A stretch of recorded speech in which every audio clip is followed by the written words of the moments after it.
Okay, we're going to do lumbar paraspinal taping and a sacral lock on it.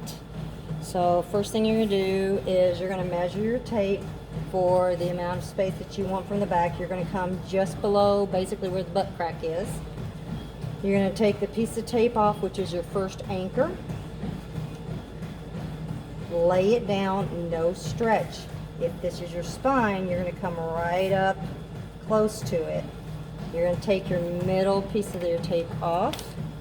This is where your stretch comes in. This is 100%. This is about 25 to 15%. That's all you want. You're having the patient actually sort of lean forward a little bit. Get your little bit of stretch. Lay it down.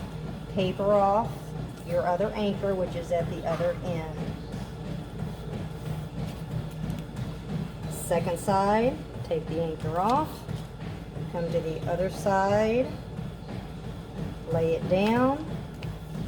Take the middle tape off.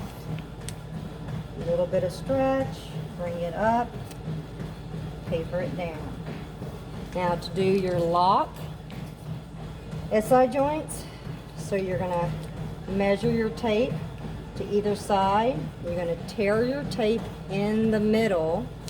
Open it up kind of like you're doing a Band-Aid. Again, not 100%, just about 15 to 20%. You're going to lay it down right over where those SI joints are located, just above the butt crack area. Lay that down. Taper off your anchors. And there's your lumbar.